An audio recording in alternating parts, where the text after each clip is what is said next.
My name is Olivia Sterling. I'm 28 years old. 13 years ago, on a stormy October night, my father looked me in the eye and said, "Get out. I don't need a sick daughter like you." I was 15, soaking wet with nowhere to go. The reason? My younger sister told a lie. A calculated, deliberate lie that my parents believed without question. And just like that, I was erased. 3 hours later, police called them to the hospital. I'd been hit by a car. When Dad walked into that hospital room and saw who was sitting by my bed, his hands wouldn't stop shaking. You can't be here. How did you? The woman sitting there was Dr. Eleanor Smith, one of the most respected professors in the state. She'd found me on the side of the road and saved my life. That night changed everything. Last month, I stood on stage at my sister's graduation ceremony as the keynote speaker. My parents had no idea I was coming. Before I tell you what happened when they saw me, please take a moment to like and subscribe, but only if you genuinely enjoy this story. Also, I'd love to know where you're watching from and what time it is there. Drop a comment below. Now, let me take you back to where it all started. I learned early that in our house, Madison's tears were louder than my achievements. When I was 11, I won first place at the regional science fair. My project on water filtration systems beat out 40 other students. I was so proud. I ran home with the blue ribbon clutched in my hand, burst through the door, and found Mom in the kitchen. "I won!" I shouted. She smiled, hugged me. "That's wonderful, sweetheart." Then Madison walked in from dance practice, 8 years old, face red, tears streaming. I messed up my pirouette. Everyone laughed at me. Mom's arms left me. She knelt down, pulled Madison close. "Oh, baby, it's okay. You'll do better next time." I stood there holding my ribbon. Nobody asked to see it. That was the pattern. Madison needed more attention. Madison was sensitive. Madison required careful handling. I learned to celebrate quietly, to need less, to take up less space. By the time I was 14, I'd stopped showing them my report cards. Straight A's didn't compete with Madison's B- drama. When I got accepted into the prestigious summer science camp, I was thrilled. Full scholarship. 2 weeks studying environmental science with actual researchers. Dad looked up from his phone. "That's nice, Olivia." Madison burst into tears. "Why does she get to go away? That's not fair." Mom squeezed Madison's shoulder. "Olivia, maybe you could skip it this year. Your sister needs—" "I need you here," Madison finished. I didn't go to the camp. They said it was about family unity, about being understanding, about being the bigger person. I learned to be small, quiet, undemanding. But the breaking point was coming. I just didn't know it would arrive in a storm. The lying started small. Madison, 12 years old now, would borrow my things without asking. When I'd mention it, gently, always gently, she'd deny it. "I never touched your sweater," even when it was literally on her bed. Mom would sigh. "Olivia, don't start fights." Then money went missing from Mom's wallet. $50.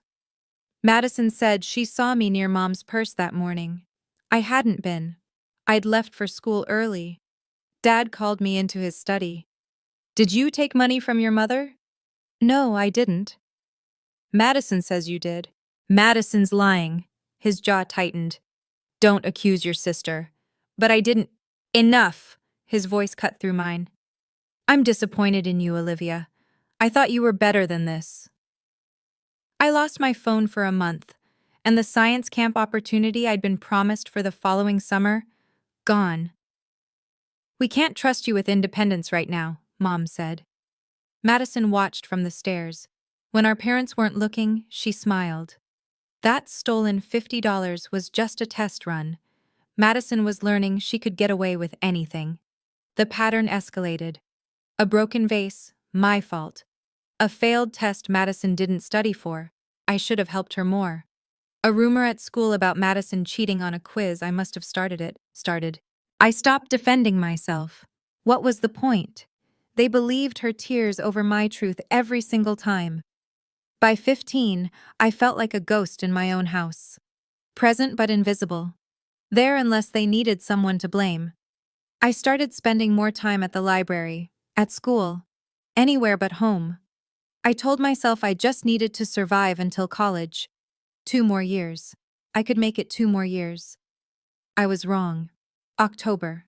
Junior year. Everything felt heavy that week.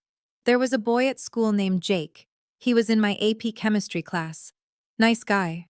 Terrible at balancing equations. He'd asked me for help a few times, and I'd stayed after class to explain stoichiometry. That was it. Just homework help. Madison had a crush on him. Massive, obsessive crush. She'd walk past my classroom just to see him. She'd practiced writing Madison Sterling Walker in her diary. I'd seen it once when I went to return her borrowed pen. On Tuesday, Jake caught me at my locker. "Hey, thanks for the help yesterday. You really saved me." I smiled. "No problem. Maybe we could study together sometime? For the midterm?" "Sure, library works." "Cool." He walked away. I turned and saw Madison 20 feet down the hall, staring, her face pale. That night at dinner, she barely spoke, just pushed food around her plate. Mom kept asking if she felt okay. Madison would shrug, say nothing. I should have known silence from her was more dangerous than her tears. On Thursday, I had a visiting lecturer in my biology class, Dr. Eleanor Smith from the State University. She was talking about educational equity research. I stayed after to ask questions. She seemed impressed. "You have a curious mind," she said, handing me her card. "Don't let anyone dim that light." I smiled, thanked her, had no idea she would save my life a week later. That Friday, the storm warnings started. Big one coming, everyone was preparing, stocking up, battening down. Madison still wasn't talking to me, wouldn't even look at me.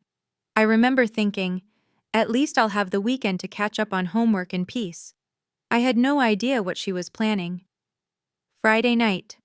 The rain started around 6. We ate dinner in near silence. The weather alert kept buzzing on Dad's phone. Wind advisories, flood warnings. Everyone was tense. Madison picked at her pasta. I could feel her watching me. When I glanced up, she'd look away. After dinner, I went to my room, started my English homework. Outside, the wind was picking up, rain hammering the windows, the kind of storm where you're grateful to be inside. Around 8, I heard crying downstairs. Madison, loud, heaving sobs. I froze, put down my pen, listened. Mom's voice, soothing. "Sweetheart, what's wrong? Talk to me." More crying. I waited. Maybe she'd twisted her ankle. Maybe she'd failed another test. Maybe... "Olivia!" Dad's voice, sharp, angry. "Get down here, now!" My stomach dropped. I walked downstairs slowly. Each step felt heavy. Madison was on the couch, face buried in Mom's shoulder. Mom was stroking her hair. Dad stood by the fireplace, arms crossed, face red. "What's going on?" I asked. Madison looked up, eyes swollen, tears streaming. She looked at me, and for just a second, less than a second, I saw something else behind those tears, something cold. Then it was gone. "Tell her what you told us," Dad said. His voice was ice. Madison's lip trembled. "Why do you hate me so much?" "What?" I stepped closer. "I don't hate you." "Then why—" She hiccuped, sobbed. "Why have you been spreading rumors about me at school?" My mind went blank. What rumors? About me and Jake? About me cheating on that quiz? About me being a liar? The floor tilted. "Madison, I never—" "Don't lie to her," Mom said quietly. "Just don't." I didn't know what she was talking about, but I was about to find out, and it would cost me everything. "I didn't spread any rumors," I said. My voice shook. "I don't know what you're talking about." Madison pulled out her phone, hands trembling. Then explain this. She showed Mom a screenshot, some group chat, messages I'd supposedly sent, vicious stuff about Madison, things I would never say. But there was my name, my profile picture. I didn't write those, I said. Someone's using my account. Stop. Dad's voice cracked like thunder. Just stop lying. I'm not. And Jake, Madison whispered. You knew I liked him. But you've been flirting with him, trying to make me look stupid. He asked me for help with chemistry. That's all. That's all? Madison's voice rose. You've been staying after class with him, meeting him at the library. He told his friend he thinks you're pretty. We're study partners. You tried to steal him from me. Madison was standing now. And last week you pushed me on the stairs. Look, she pulled up her sleeve, a bruise on her forearm, dark purple. I stared. I never touched you. You did, Mom. She did. I didn't want to say anything because I thought maybe she was just stressed, but Mom stood up, moved between us. Olivia, this is serious. If you hurt your sister, I didn't. Then how did she get that bruise? Dad demanded. I don't know. Maybe she did it herself. The words hung in the air. Madison's eyes went wide, fresh tears. You think I'd hurt myself? Just to frame you? Yes, I was shouting now, desperate. Yes, because you do this. You lie. You've been lying about me for years. Dad took a step toward me. Is this true, Olivia? You've been bullying your sister? Making her life miserable? No. God, no. Please just listen. I've heard enough. Enough! Dad's fist slammed on the mantel. I've heard enough of your excuses. They're not excuses. Please just let me explain. There's nothing to explain. Mom's voice was quiet, disappointed. I thought we raised you better than this. Madison sobbed into her hands, the perfect picture of a victim. I looked at her, really looked at her, and for a moment she looked back.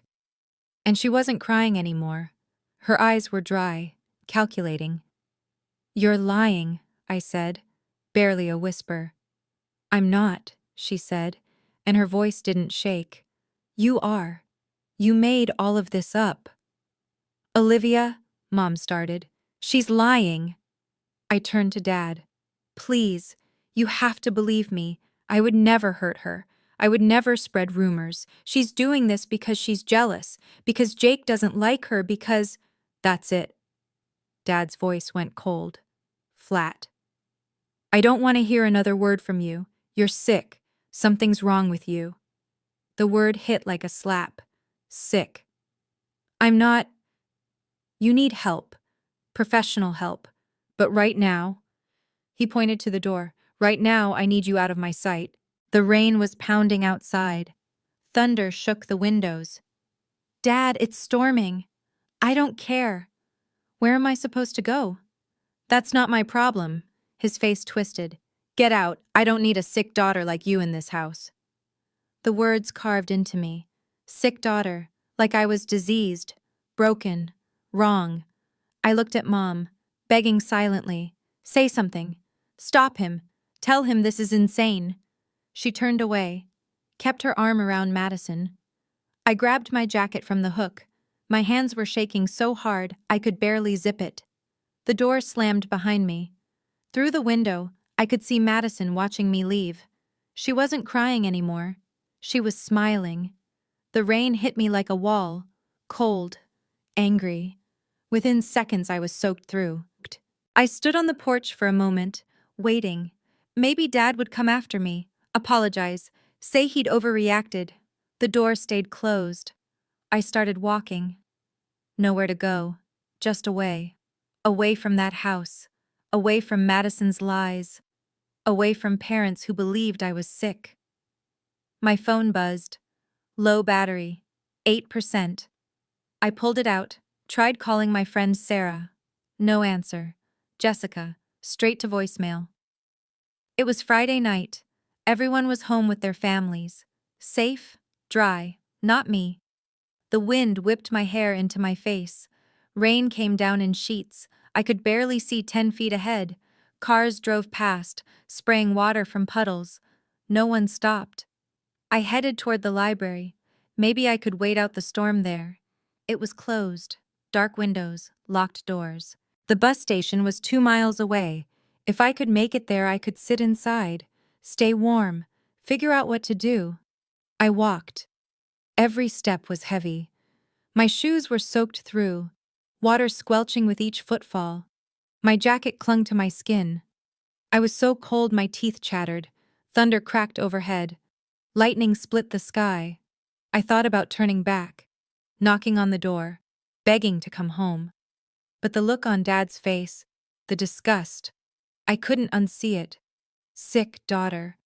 Maybe he was right. Maybe something was wrong with me. Why else would my own family choose Madison over me every single time? The bus station was still a mile away. The rain got heavier, the wind stronger. I didn't see the headlights until it was almost too late. I was crossing at an intersection. The light was green, I'm sure it was green, but the rain was coming down so hard and the wind was howling and I couldn't see clearly. The car came out of nowhere. Headlights, bright and blinding, a horn blaring, brakes screeching. I tried to jump back, wasn't fast enough. The impact threw me sideways. I felt my body hit the hood. Then the pavement, hard. My head cracked against the asphalt. Pain exploded through my skull, white-hot and all-consuming. I couldn't move, couldn't breathe. Rain poured into my mouth, my eyes. Everything was sideways, wrong. I heard a car door slam. Footsteps running, splashing through water. Oh my God, oh my God. A woman's voice, panicked. Sweetheart, can you hear me? I tried to answer, nothing came out. Don't move, just stay still. I'm calling 911. Her hands were on my shoulder, gentle. Stay with me, okay? What's your name? I blinked, tried to focus. Her face was blurry, dark hair, rain streaming down her cheeks. She looked familiar. Had I seen her before? My parents, I managed. My voice was barely a whisper. Your parents. Okay. What's their number? I'll call them. They don't... I coughed, tasted blood. They don't want me. Her face changed. What? They kicked me out. The words felt heavy. Said I'm sick, don't want me anymore. She stared at me, rain pouring down between us. I saw something shift in her expression. Recognition, maybe. Or horror. You're going to be okay, she said. But her voice shook. I promise, you're going to be okay. Sirens in the distance, getting closer. The woman's face was the last thing I saw before everything went black. I don't remember the ambulance, don't remember arriving at the hospital. My first clear memory is sound. Beeping machines, fluorescent lights buzzing, the smell of antiseptic. And a voice. The woman from the accident. She has a severe concussion, possible internal bleeding. You need to keep her for observation. I tried to open my eyes, too heavy. Everything hurt. I'm staying. That same voice, firm now, not panicked anymore. I'm not leaving her alone. Ma'am, are you family? I'm the one who hit her with my car. I'm staying until her parents arrive. Time passed. I drifted in and out. Voices came and went. At some point I heard new voices, familiar ones. We're Olivia Sterling's parents. Dad. He sounded strained. Mr. and Mrs. Sterling. The woman's voice again, cold now, professional. I'm Dr. Eleanor Smith. A pause, recognition clicking. You're a professor at the State University, Mom said. I am. Dean of Graduate Studies, actually. Her tone could cut glass. I'm the one who hit your daughter with my car tonight. It was an accident, Dad said quickly. We don't blame... She ran across the road in the middle of a storm. She was soaking wet. Alone. At night. Dr. Smith's voice rose. She was 15 years old. Why was she out there? Silence. Mr. Sterling? I asked you a question. We had a family situation, a discipline issue. A discipline issue. Dr. Smith repeated the words slowly. What kind of discipline issue involves putting a child out in a storm? We didn't. It wasn't like that. Then what was it like? Because your daughter told me something before she lost consciousness. She said her parents didn't want her anymore. She said you told her she was sick. More silence. You're lying. Madison's voice. Small, scared. Olivia's making that up. She was barely conscious. She wasn't making anything up. I heard footsteps, someone walking away from my bed. Dr. Smith's voice, further now. I need to speak with a social worker. Now. That won't be necessary. Dad's voice, trying to sound authoritative, failing. We're her parents. We'll handle this from here. With all due respect, sir, you've handled it enough. This is a private family matter. The moment you sent a minor out in a storm, it stopped being private. Dr. Smith's footsteps came back. I felt her hand on mine, warm, protective. I'm not leaving until I know she's safe. A different voice now. A police officer. Mr. Sterling, we need to ask some questions. We haven't done anything wrong, Mom said, but her voice was shaking. Your daughter was hit by a car at 11 p.m. in a major storm. She's 15 years old. We need to understand why she wasn't home. I tried to open my eyes, managed to flutter them. Everything was blurry, shapes moving. I saw Dad's silhouette, Madison behind him. Dr. Smith noticed. She's waking up, everyone out now. She's our daughter, Dad started. And I'm the doctor in this room. Out. Footsteps, voices fading. The door closed. I felt Dr. Smith lean closer. Her hand squeezed mine gently. You're safe now, she whispered. I promise. You're safe. I wanted to believe her, but safe was a foreign word. I hadn't felt safe in years. I closed my eyes again. Let the darkness take me. When I woke up 3 days later, my parents were gone. Dr. Smith was still there. She'd kept her promise. She hadn't left me alone. The concussion was severe. I spent 4 days in the hospital. Dr. Smith came every day, brought books, sat by my bed, talked to me about college, about science, about futures I'd never imagined. My parents visited once, brought a bag of clothes, some schoolwork. They stood at the foot of my bed, uncomfortable, strangers in hospital scrubs. We're glad you're okay, Mom said. Dad nodded. You gave us quite a scare. Neither said sorry, neither explained, neither asked if I wanted to come home. Madison didn't come at all. On day 5, a social worker came. Her name was Rita. She had kind eyes and asked questions in a gentle voice. About my home, my family. What happened that night? I told her everything. Madison's lies, my parents choosing her. The words, sick daughter. Rita listened, took notes. Olivia, you have options. You don't have to go back. Where else would I go? Dr. Smith knocked on the door, stepped in. She could stay with me. I stared at her. What?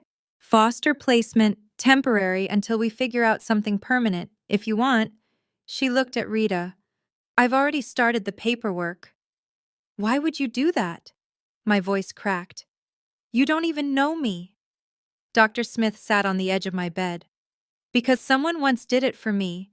When I was 17, my family kicked me out. A teacher took me in, changed my life. She touched my hand. You're brilliant, Olivia.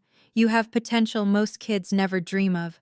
Don't let anyone tell you you're sick. Don't let anyone dim that light. I started crying. Couldn't help it. I'll understand if you want to go home, Dr. Smith said softly. But if you want something different, I'm here. I made my decision in that hospital room. I chose different. 6 months later, I was a different person. Same name, different life. Dr. Smith's house was quiet, organized, full of books and plants and soft classical music. She gave me the guest room, said I could decorate however I wanted. I transferred schools, started fresh. No one knew about Madison, about my parents, about being the sick daughter. I was just Olivia, smart, focused, finally free to breathe. Dr. Smith, Eleanor, she insisted I call her, exposed me to a world I'd never seen. University lectures, research symposiums, dinners with professors discussing policy and equity and change. Education is freedom, she'd say. Knowledge is power. No one can take that from you. I threw myself into school. Straight A's weren't just grades anymore. They were proof. Proof I wasn't sick, wasn't broken, wasn't wrong. Eleanor taught me about grant writing, about scholarships, about systems that help kids like me, kids from difficult situations, kids who need a second chance. You're going to do something important someday, she told me once. We were having dinner.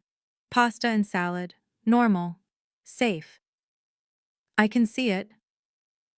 I thought about my old family sometimes. Wondered if Madison ever told them the truth. If Dad ever regretted those words. If Mom ever stood up for me. But mostly, I didn't think about them at all. I heard things through mutual friends. Madison was doing fine. Still the golden child. Still the center of attention. My parents had removed all my photos from the house, like I'd never existed. Good, I thought. Let them erase me. I'm building something better. By my senior year, I had a plan. College, major in education policy, build something that would help kids who fall through the cracks, kids whose families fail them. I was going to turn my pain into purpose. College was a blur of study sessions and late nights and slowly learning to trust again. I got a full scholarship to a prestigious university. Eleanor's recommendation letter was glowing. I majored in education policy and social justice, minored in psychology. I wanted to understand systems, why some kids got help and others fell through cracks wide enough to swallow them whole. Summers, I interned at nonprofits, grant writing organizations, youth advocacy groups. I learned how money moved, how programs started, how to turn empathy into action. I graduated summa cum laude. Eleanor cried at my ceremony. "I'm so proud of you," she whispered. "So incredibly proud." I got hired immediately as a research coordinator at a university education department. Eleanor's university, actually. Different building, professional distance, but still connected. At 25, I had an idea.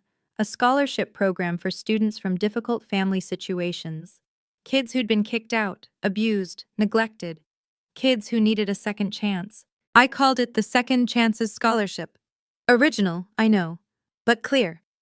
Eleanor helped me write the grant proposals. We secured funding from 3 organizations, launched the program at 1 university as a pilot, then 2 universities, then 5. By the time I was 27, we'd awarded over $200,000 in scholarships, helped 47 students stay in school, stay alive, stay hopeful. Media started paying attention. Local newspapers, education journals. I gave interviews, spoke at conferences, always told my story, vaguely. A 15-year-old girl who was told she didn't belong. Never named names. One day, my colleague David Brooks knocked on my office door. "Olivia, you're being considered for keynote speaker at a graduation ceremony." "Which university?" "Riverside State University." My stomach dropped. I stopped, breathed. "That's my sister's school." David blinked. "You have a sister?" "Not anymore," I said quietly. "But yes, she graduates this spring." David sat down. "Do you want me to decline on your behalf?" I stared at my desk, my hands, the scholarship applications stacked in neat piles, 47 students, 47 second chances. "What's the theme?" I asked. "Resilience and educational equity. President Walsh specifically requested you. Said your work embodies everything the ceremony should represent. My work, the scholarship program born from being thrown away, from being called sick. Would I have to? I paused. Would I have creative control over my speech? Complete control, they just want you there. I thought about Madison, sitting in her cap and gown, smiling, probably bragging about her perfect family, her supportive parents, her only child status. I thought about my parents in the audience, proud, oblivious, still believing they'd made the right choice 13 years ago. I thought about standing on that stage, telling my story, not for revenge, for closure. I need to talk to Eleanor, I said. That night, over dinner, I laid it out. They have no idea I exist in this capacity, no idea I built this. They probably think I'm dead or homeless or... I stopped. I don't know what they think. Eleanor set down her fork. What do you want to happen? I want to close the chapter properly, not with anger, with truth. And if they're hurt? They hurt me first. I met her eyes. I'm not doing this for revenge. I'm doing this because my story matters. Because showing them who I became despite them, that's not vindictive. That's honest. Eleanor reached across the table, squeezed my hand. Then do it. On your terms, with your head held high. Show them who you are now. I called David the next morning. Tell President Walsh I accept. I didn't see Madison in person, but I heard things, saw things. Social media makes ghosts visible. She posted constantly. Her senior year was documented in filtered photos and carefully curated captions, brunches with friends, study sessions that looked more like photo shoots, the perfect college experience. Can't believe I'm graduating in 2 months, one caption read. So grateful for my parents who supported me every step of the way. Hatch blessed # family first. The comments poured in. You're amazing. So proud of you. Your parents raised you right. I scrolled through her profile once. Just once. Morbid curiosity. There were no photos of me, no mentions of a sister. In her digital universe, I'd never existed. One post caught my attention. Madison at dinner with our parents. Big smiles, wine glasses raised. Celebrating my graduation with the 2 best people in the world. Love you, Mom and Dad. Dad looked older, gray at the temples. Mom looked tired, but they looked happy, proud. I closed the app. Through old acquaintances, people I'd known before the storm, I heard Madison was excited about graduation. Big ceremony, all her friends would be there. Her parents were throwing a party afterward. The keynote speaker is supposed to be really good, one friend posted in a group chat I was still accidentally part of. Some researcher who started a scholarship program. Should be inspiring. Madison had replied, Ugh, those speeches are always so boring, but whatever, it's my day. I smiled at that, took a screenshot, saved it. Not for revenge, just for proof that she had no idea, no clue what was about to happen. I wondered if she'd recognize me. 13 years was a long time. I'd changed, grown up, become someone else entirely. Guess we'd find out. I wrote my speech over 2 weeks, drafted, revised, cut, added, read it aloud to Eleanor a dozen times. Don't mention names, Eleanor advised. Tell the story, let people connect the dots themselves. The speech opened with statistics, educational inequity, students who fall through systemic cracks. Then it shifted personal. At 15, I was told I didn't belong, that something was wrong with me, that I was too broken to keep. I practiced in front of the mirror, watched my face stay calm, composed, professional. But someone saw potential instead of problems. Someone gave me a second chance. And that changed everything. No tears, no anger, just facts, just truth. David arranged everything, parking, credentials, my name in the program. Olivia Sterling, director of Second Chance's scholarship program. The night before I couldn't sleep, Lay in bed staring at the ceiling, thinking about Madison, about Dad's voice saying sick daughter, about Mom turning away. Was I doing this for the right reasons? Eleanor knocked softly, came in with tea, sat on the edge of my bed like she had 100 times before. Second thoughts? She asked. Just thoughts.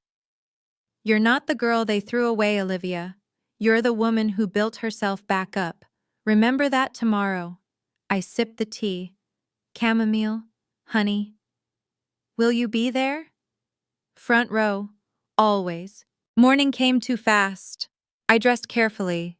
Navy suit. Professional but not stuffy. Eleanor's grandmother's pearl necklace. She'd insisted I borrow it. In the mirror, I looked confident. Successful. Nothing like the soaked 15-year-old who'd been told she was sick. I was ready. The campus was beautiful. Old brick buildings, manicured lawns, students in caps and gowns everywhere, families taking photos, laughter, excitement. The air buzzed with possibility. I arrived early, met President Walsh in his office. He was warm, effusive. Ms. Sterling, we're honored to have you. Your work is extraordinary. Thank you, sir. The students will be inspired, I'm sure of it. David walked me to the auditorium. Backstage was controlled chaos.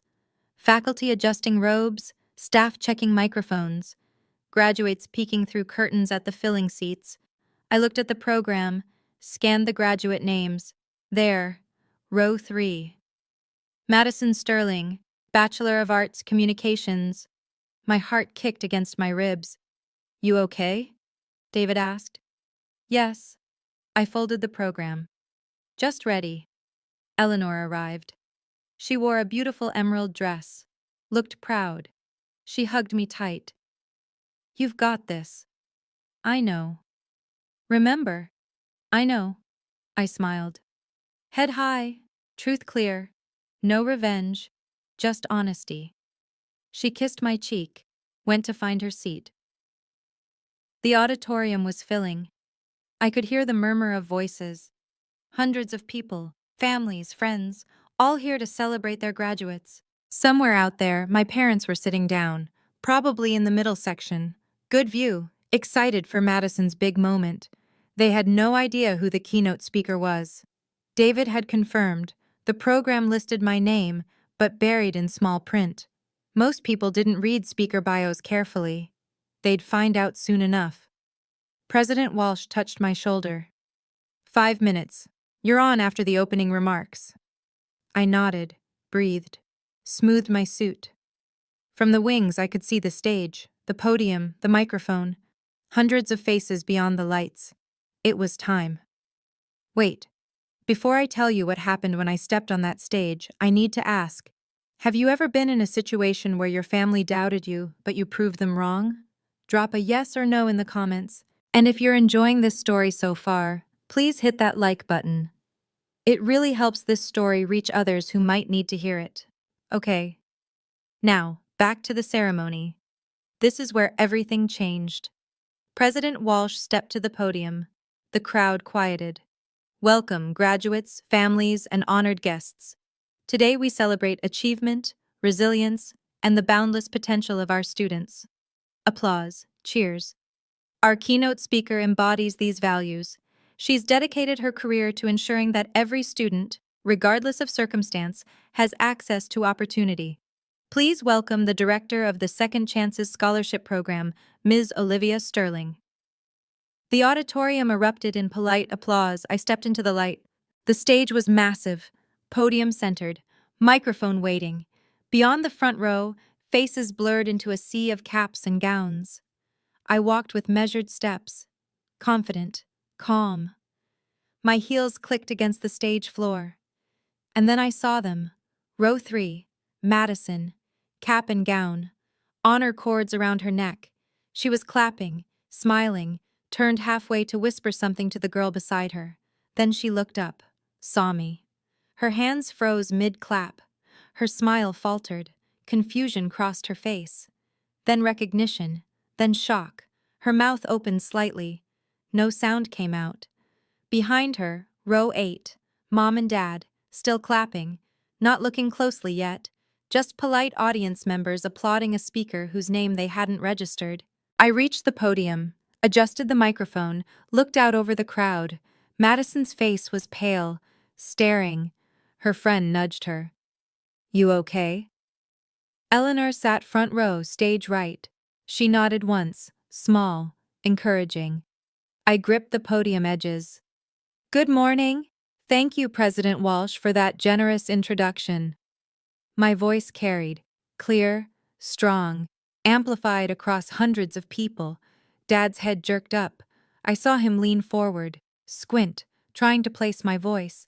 Mom's hand went to her chest. I smiled, professional, warm. "It's an honor to be here today. Today, I want to talk about resilience, about what happens when you lose everything and find yourself anyway." The audience was quiet now, attentive. "Let me tell you about a 15-year-old girl." I kept my voice steady, conversational. She was told she didn't belong, that something was fundamentally wrong with her, that she was too broken to keep. Mom's hand gripped Dad's arm. I could see it even from the stage. One night, in the middle of a storm, she was put out, told to leave, told she wasn't wanted anymore. Whispers rippled through the crowd, uncomfortable shifting. She wandered alone in that storm for hours. No phone, no money, no place to go. She was hit by a car, nearly died. Madison had gone completely still, frozen. Her face was white. But someone stopped, someone helped, someone saw potential where everyone else saw problems. Eleanor's eyes were bright, proud. That person became her family, her mentor, her mother in every way that mattered. I paused. Let the words settle. That 15-year-old girl was me. The auditorium went silent. You could have heard a pin drop. Dad stood up halfway. Mom pulled him back down, both of them staring, mouths open. Madison looked like she wanted to disappear through her chair. Students around her whispered, pointed. Her friends looked confused, concerned. "I'm here today because Dr. Eleanor Smith," I gestured to Eleanor, "didn't give up on me when my own family did. She taught me that rejection isn't the end. It's a beginning." More whispers, spreading like wildfire. The Second Chances Scholarship was born from that experience. It exists for students who've been told they're not enough, who've been dismissed, abandoned, cast aside. I looked directly at Madison, made eye contact. Because being rejected doesn't define you, what you do afterward does. Today, that scholarship has helped 47 students. My voice stayed level, clear. Students like the girl I used to be. A woman in the back whispered loudly, "Is that really her family?" I continued, professional, unshaken. I learned something important in those years after the storm. Family isn't always biology. Sometimes it's choice. Sometimes it's the people who choose you when others walk away. Eleanor wiped her eyes, smiled at me. "I learned that you don't need everyone to believe in you. You just need one person. One person who sees past the surface, past the accusations, past the lies." Madison's face crumpled. She looked down, shoulders shaking. Her friends had stopped whispering. They were staring at her now, connecting dots. And I learned, I gripped the podium, that success isn't about proving people wrong. It's about building something meaningful despite them.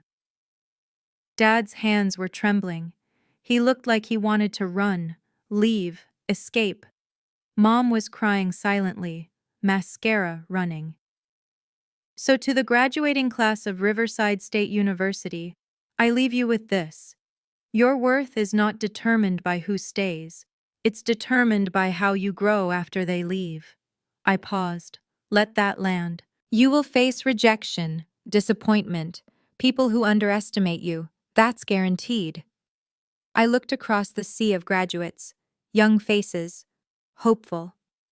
But you get to decide what happens next. You get to choose who you become.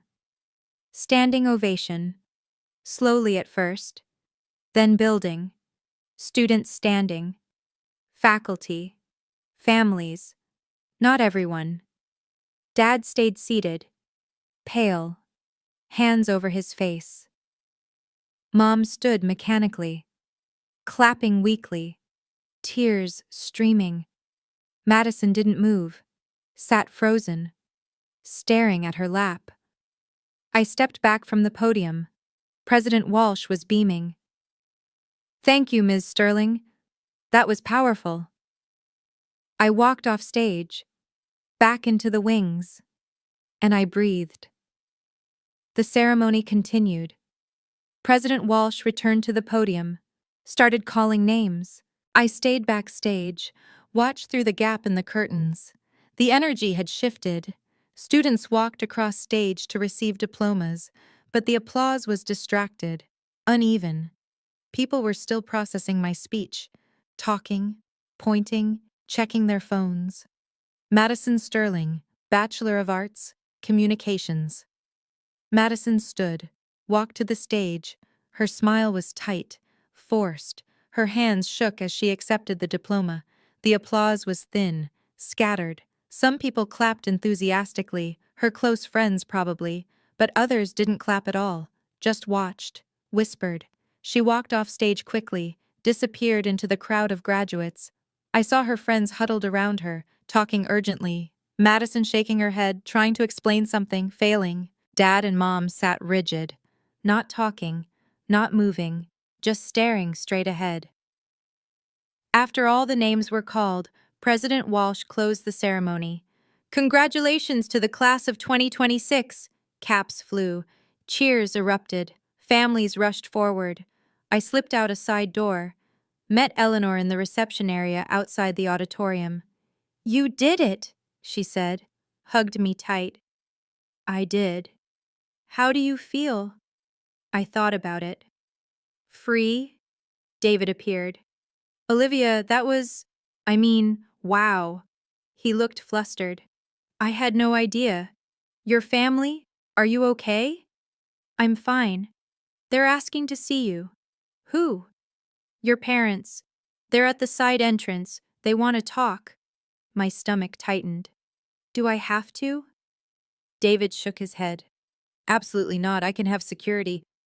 No." I straightened. "I'll talk to them, on my terms, 5 minutes. That's it." Eleanor squeezed my hand. "I'll be right here." I walked toward the side entrance, toward the family I'd left behind 13 years ago. They stood by a pillar. Dad's face was gray. Mom's makeup smeared. Madison hovered behind them, eyes red. I stopped 3 feet away. Professional distance. "You wanted to talk?" Dad's mouth opened, closed. "Olivia, we didn't know you'd be here." "I'm sure you didn't. You look—" Mom's voice broke. "You look well." "I am well. Dr. Smith made sure of that." Eleanor had followed me, stood slightly behind, protective. Dad's eyes flicked to her, then away. "We owe you an apology." "You owe me a lot more than that." My voice was calm, level. "But an apology is a start." "We made a mistake," Mom said. "A terrible mistake. We should have listened. You should have protected me. That's what parents do. They protect their children." I kept my hands at my sides, didn't cross my arms, didn't close off. "You chose Madison's lie over my truth. You called me sick, threw me out in a storm." Madison flinched, tears rolling down her face. "We were wrong," Dad said, his voice cracked. "I was wrong. Olivia. I've regretted that night every day for 13 years. "Good." The word hung there, sharp. "Can we talk?" Mom reached toward me. "Privately? As a family?" "We're not a family." I said it gently, not cruel, just factual. "You made that clear 13 years ago." "But we can fix it," Dad said desperately.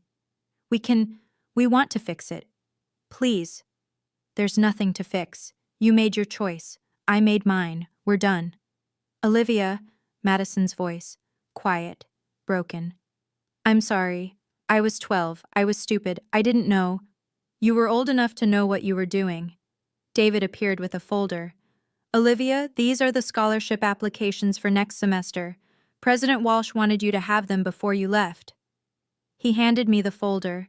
Official university letterhead, my name, my title, photos of scholarship recipients, testimonials.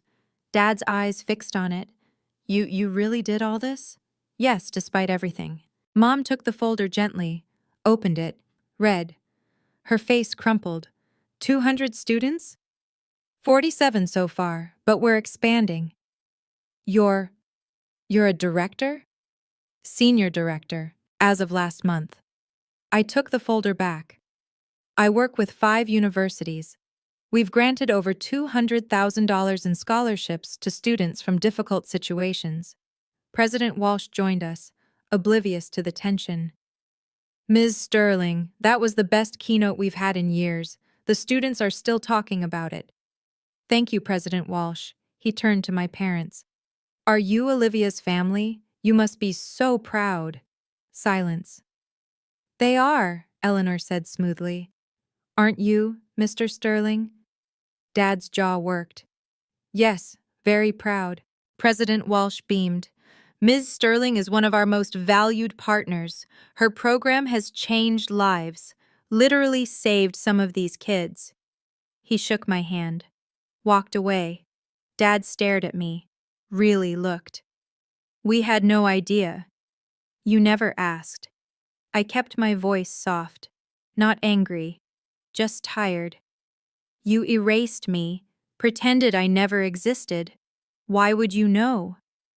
I tried to find you, Mom whispered. After the hospital, you disappeared. I changed my name legally, made it harder. I met her eyes. I needed you to not find me. I needed space to heal. Did you? Dad asked. Heal? Yes, no thanks to you. Madison's friends approached. 3 of them, looking uncomfortable. Madison? One girl touched her arm. Is that true? Is she really your sister? Madison nodded, couldn't speak. You said you were an only child. I know, You told everyone your sister died. Another friend's voice was cold. Last year, you said she died in a car accident when you were 12. My eyebrows rose. You told them I was dead? Madison's face flushed.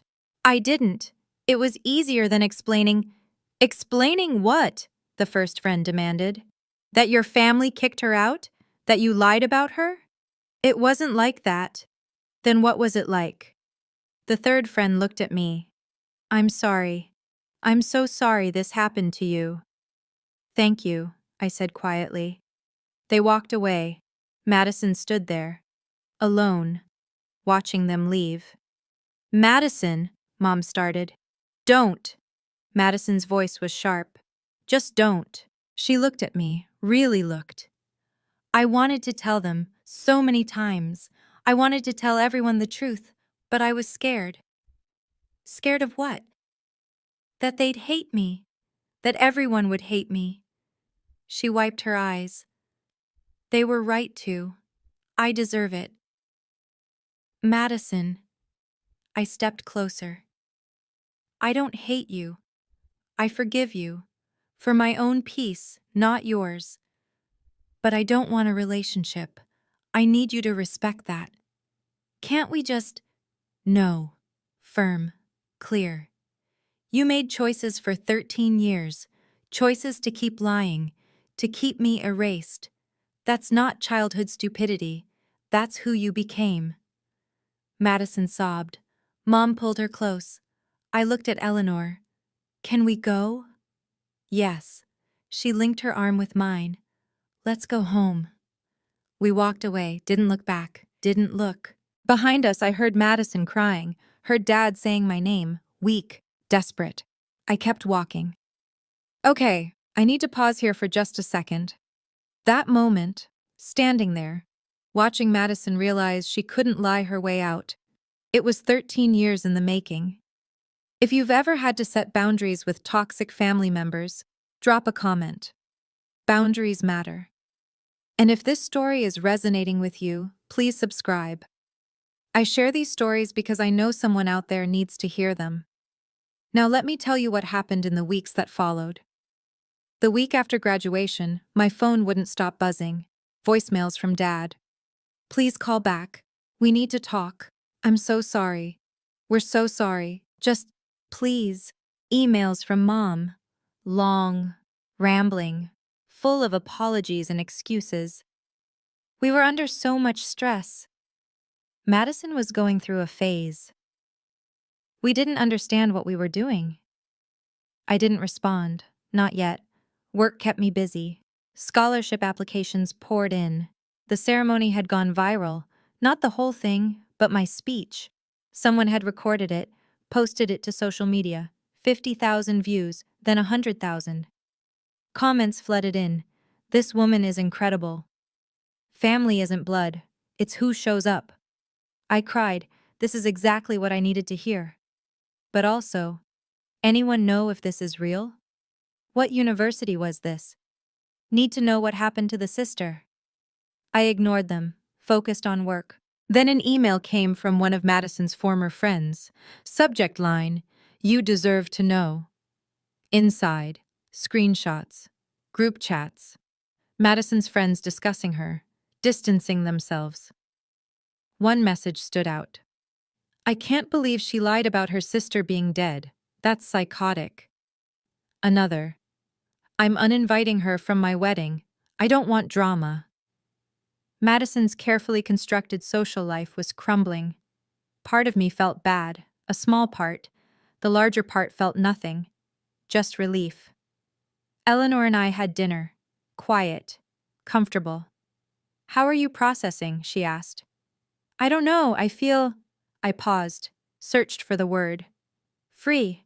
Like I finally put down something heavy I didn't realize I was carrying." "You did well, Olivia. Handled it with grace. They want to reconcile."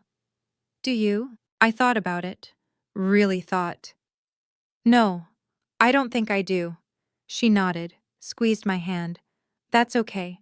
You're allowed to walk away." 2 weeks later, Dad showed up at my office. My assistant buzzed me. "Olivia, there's a Mr. Sterling here to see you. He doesn't have an appointment, but he says he's your father." My stomach tightened. "Give me 5 minutes, then send him in." I closed my laptop, straightened my desk, breathed. Dad walked in looking 10 years older, gray hair, lines around his eyes, shoulders slumped.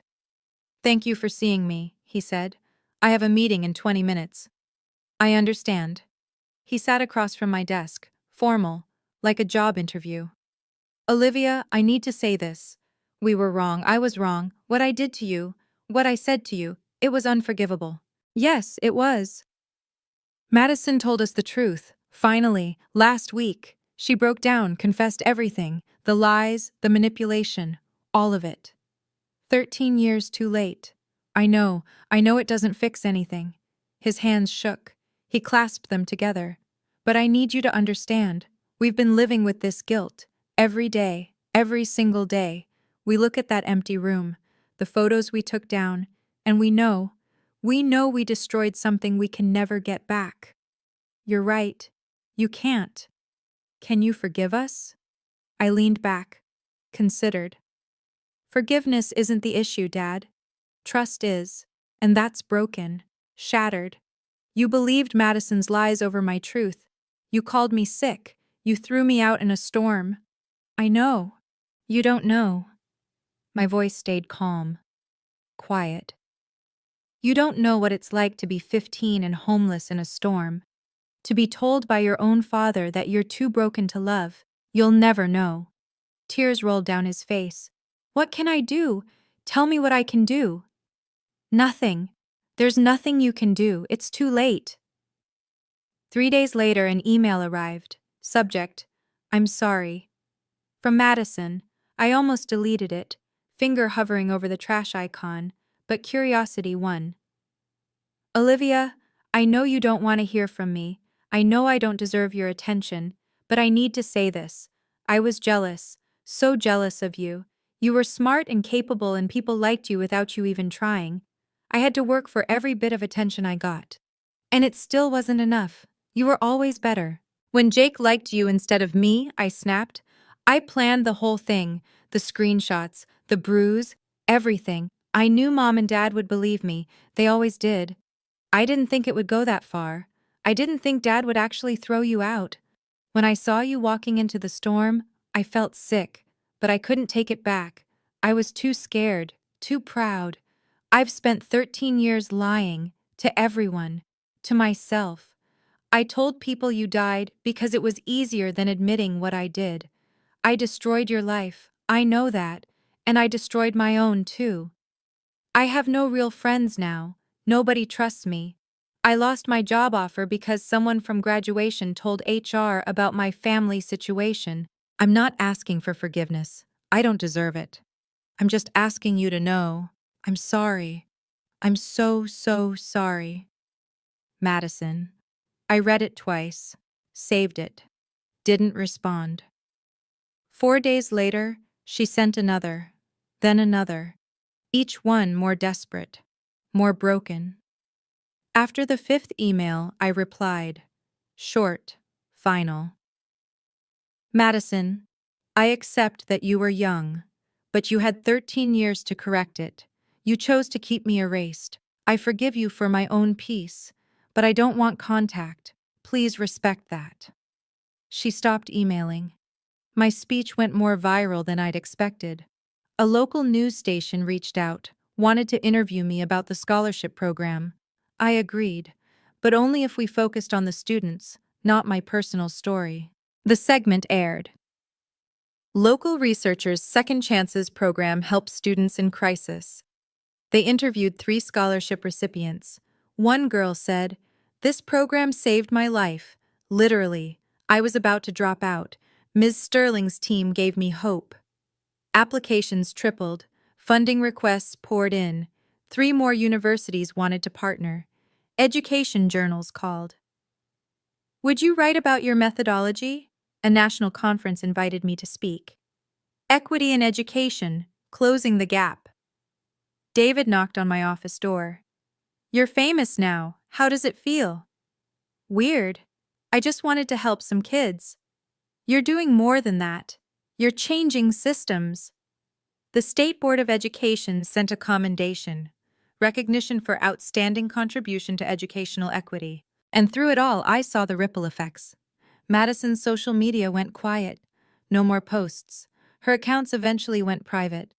Dad sent one final email. We're proud of you, even if we have no right to be. I didn't respond. Mom tried calling once. I didn't answer. Old family friends reached out on LinkedIn. Awkward messages. Heard about your work. So impressive. Maybe we could catch up? I declined politely. Meanwhile, Eleanor was accepted as a keynote speaker at a national conference. Come with me, she said, as my guest and colleague. I'd love to. We flew to Chicago, presented together, stayed in a nice hotel, talked about everything except my biological family. You've built a good life, Eleanor said over dinner. You should be proud. I am, because of you. No, she shook her head. Because of you. I just gave you a chance. You did the rest. 1 year after Madison's graduation, my life looked completely different. The Second Chances Scholarship was now in 10 universities. We'd helped 83 students stay in school, stay alive, stay hopeful. I was promoted to senior director, got a corner office, a raise, recognition from people whose names I'd only read in textbooks. I dated someone, a kind man named Marcus who worked in public policy. It didn't work out, but it ended amicably. I was learning that not all endings had to be painful. Eleanor turned 60. We threw a party. Colleagues, friends, students she'd mentored over the years, people who loved her, chose her, built family around her, I gave a toast. To the woman who taught me that family is built, not born. Thank you for choosing me. She cried, happy tears. I thought about my biological family sometimes, not often, not painfully, just thoughts. Wondering where they were, if Madison had gotten help, if Dad still sent unanswered emails. They sent a Christmas card. No return address. Just signatures. Richard, Patricia, Madison. No message, no explanation. I put it in a drawer, didn't throw it away, didn't respond. Just acknowledged it existed. I spoke at another graduation. Different university, different students. But similar message. Boundaries aren't walls, they're doors you control. Afterward, a young woman approached, 20 years old, tearful. That was my story too. My family kicked me out at 16. I thought I was alone. You're not alone, I told her. You're surviving. That's more than enough. She hugged me, tight. Thank you. I drove home that evening, to the house I shared with Eleanor, my real mother, and felt something I hadn't felt in years, complete peace. People ask me if I regret that night, the storm, the pain, the hospital. I don't, because it led me here, to this life, this work, this family I chose. Not every story has a happy ending like mine. I know that. I'm lucky. Dr. Eleanor Smith found me, chose me, saved me. Not everyone gets that. But everyone gets to set boundaries. Everyone gets to decide who has access to them. You don't owe toxic people your presence. Not even if they're family. Especially not if they're family. Forgiveness doesn't mean reconciliation. You can forgive someone for your own peace while still keeping them out of your life. Those aren't contradictory. They're both necessary sometimes. I learned that blood doesn't make family. Choice does. Consistency does. Showing up does. Eleanor showed up every single day for 13 years. She earned the title Mom. My biological parents? They showed up once, failed, never tried again. That tells you everything. I learned that success isn't about proving people wrong. It's about building something meaningful despite them. The scholarship program wasn't revenge. It was purpose. It was turning my pain into something that helps others. That's the difference. Revenge seeks to hurt. Purpose seeks to heal. I learned that your worth isn't determined by who stays. It's determined by how you grow after they leave. Some people will always underestimate you, reject you, tell you you're too broken, too sick, too much or not enough. That's their limitation, not yours. You get to decide what happens next. You get to choose who you become. I chose to become someone who helps kids like me, kids who need a second chance, kids who deserve to know they're worth saving. That's my legacy. Not the family that threw me away, but the family I built afterward. So that's my story. The storm that almost destroyed me became the catalyst for everything I built. I'm 28 now, same age as when I started telling you this, but I feel older, wiser, whole. My parents' names are still in my phone. I haven't deleted them. But I haven't called either. They exist in my past, not my present, and definitely not my future. Madison sends me a message every few months, short, apologetic. Thinking of you, hope you're well. I read them, don't respond. Maybe someday I will, maybe not. Either way is okay. Dr. Eleanor Smith is Mom now, not Dr. Smith, just Mom. She's the emergency contact on every form. The person I call when something good happens, the one whose opinion matters. Blood didn't make her my mother, choice did. 13 years of showing up, of believing in me, of loving me when I couldn't love myself. That's family. Every year, on October 15th, the anniversary of that storm, I drive past my old house, not to punish myself, not to wallow, just to remember. I park across the street, look at those windows, that door, and I think, that girl survived. She survived being called sick, being thrown away, being told she was too broken to love. And she didn't just survive, she thrived. If you're in a storm right now, metaphorical or real, know this. You can survive it. You can even thrive after it. Just because someone gives up on you doesn't mean you give up on yourself. Set your boundaries. Choose your family. Build your purpose, and never, ever let anyone tell you you're too sick, too broken, or too much. You're exactly enough. Thank you for listening. You matter. Thank you so much for staying with me until the end. If this story helped you in any way, please hit that like button and subscribe. Your support helps these stories reach others who need to hear them. And if you want more stories like this, check the description below. I've linked similar videos there. Remember, you define your worth.